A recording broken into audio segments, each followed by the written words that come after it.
ஓம் சிவாய நம. ஓம் சிவாய நம. என் அன்பு குழந்தையே, இன்று கண் உறக்கம் கொள்ளும் முன் இதை முழுமையாக கேள். கண் இமைக்கும் நேரத்தில் எல்லாம் மாறும்.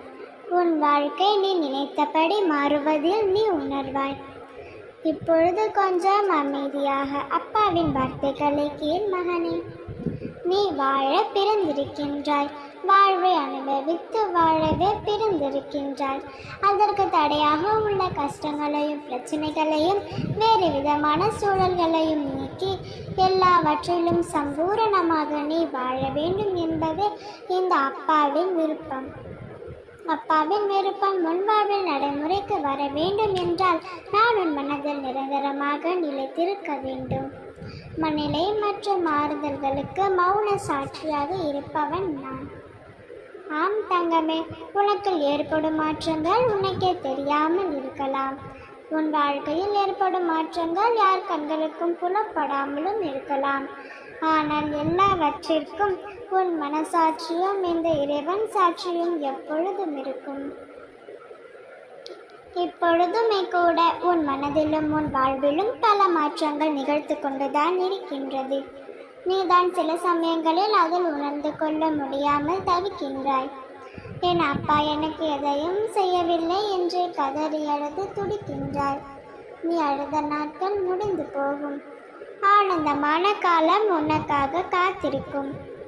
ஒரு மனம் இலைகளை எல்லாம் உதிர்க்க ஆரம்பித்து விட்டால் மரம் பட்டுவிட்டது என்று நாம் பதறுவதில்லையே. இது எதிர்காலம், இனி வசந்த காலம் வரும் என்பதை நினைத்து காத்திருப்போம் அல்லவா? அப்படித்தான் மகளே, இந்த துன்ப நாட்கள் உணவிற்கு வந்து உனக்கு இன்பம் சேர்க்க போகிறது. அந்த இன்பமான காலங்களை பெறுவதற்கு நீ தகுதியாக இருப்பதற்காகவே இந்த கஷ்டம் என்ற பயிற்சி அளிக்கப்படுகின்றது. உன் வாழ்வில் நீ அனுபவித்த வழி என்பதில் உன்னுடைய அகமும் புறமும் சுத்தப்படுத்ததான். அது ஒரு நாளும் உன்னை துன்புறுத்துவதற்காக அல்ல. அதனால் எல்லாம் சரியாக விடும். அதற்கும் அஞ்சாதே. இப்பொழுது உன் வாழ்வில் இல்லை எதிர்காலம் நடந்து கொண்டிருக்கின்றது.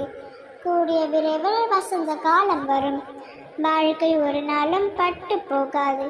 அதில் படர்ந்து வந்து விருட்சமாக விளைவடையும். உன் நீண்ட கால காத்திருப்பு எதுவும் வீணாகாது. நீ கண்ணிமைக்கும் நொடி பொழுதில் எல்லாம் மாறும். எல்லாவற்றையும் நான் மாற்றுவேன். உனக்காக கால நேரத்தை சரி செய்ய இந்த சிவனுக்கு ஒரு நொடி போதும் அல்லவா? அந்த நொடி இன்று முதலே ஆரம்பமாகும். கனப்பொழுதில் நீ காப்பாற்றப்படுவாய். நொடி பொழுதில் உன் வாழ்க்கை நான் மாற்றி காட்டுவேன். நம்பிக்கையோடு காத்திரே, நல்லதே நடக்கும். ஓம் சிவாய நம. ஓம் சிவாய நம.